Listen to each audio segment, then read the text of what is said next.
ऐसा तरीका जिससे आप नंबर ऑफ मोल्स से नंबर ऑफ पार्टिकल में जा सकते हैं, नंबर ऑफ पार्टिकल से नंबर ऑफ मोल मालूम कर सकते हैं। अगर आपके पास मोल हो तो आप मैस मालूम कर सकते हैं, मैस हो तो नंबर ऑफ मोल मालूम कर सकते हैं, मोल हो तो वॉल्यूम मालूम कर सकते हैं, वॉल्यूम हो तो मोल मालूम कर सकते हैं। स्टीशियोमेट्री के क्वेश्चंस और चैप्टर नंबर 1 फर्स्ट ईयर से आने वाले एंट्री टेस्ट में क्वेश्चंस को सॉल्व करने का ये बेहतरीन स्केच है, बेहतरीन ट्रिक है। इससे पहले कि हम इधर आएँ, ये चंद एक टर्मिनोलॉजीज़ देख लीजिए। Small n number of mole को जाहिर करता है, capital N number of particles को जाहिर करता है, एन ए एवोगैड्रोस नंबर को जाहिर करता है जिसकी वैल्यू 6.02 10⁻23 है, छोटा एम गिवन मैस को जाहिर करता है, बड़ा एम मोलर मैस को जाहिर करता है, सिंपल वी वॉल्यूम को जाहिर करता है, वी एम मोलर वॉल्यूम को जाहिर करता है जिसकी वैल्यू 22.414 डेसीमीटर क्यूब है।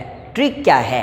ट्रिक ये है कि अगर आप मैस से मोल में आना चाहते हैं तो आप ये फार्मूला इस्तेमाल करेंगे, number of mole is equal to given mass divided by molar mess.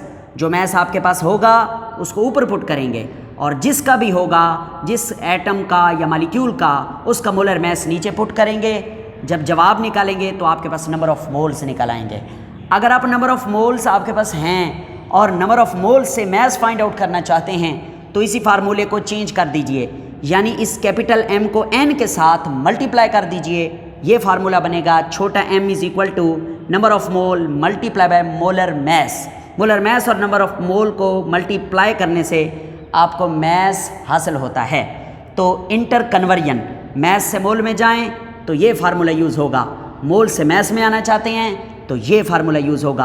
आगे चलें, अगर आपके पास वॉल्यूम है किसी भी चीज़ का और वो कहता है कि वॉल्यूम से number of moles find out करके दो, तो आप उसी वॉल्यूम को ऊपर लिखेंगे और उसे डिवाइड कर देंगे मोलर वॉल्यूम से, यानी 22.414 डेसीमीटर क्यूब से। जो आंसर निकलेगा वो नंबर ऑफ मोल्स होंगे। ये आ गया।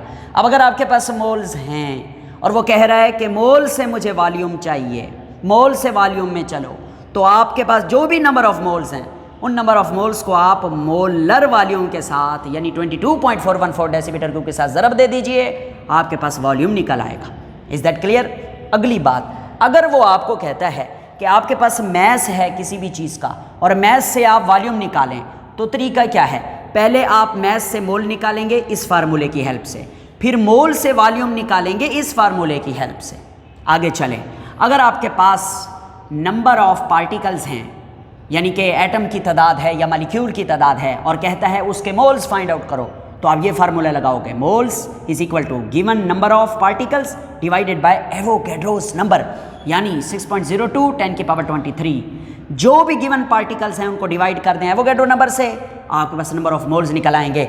और अगर आप नंबर ऑफ मोल्स मौजूद हैं आपके पास और हमें कहा जाता है कि नंबर ऑफ मोल्स से number of particle find out करें, तो आप ये फार्मूला लगाएंगे।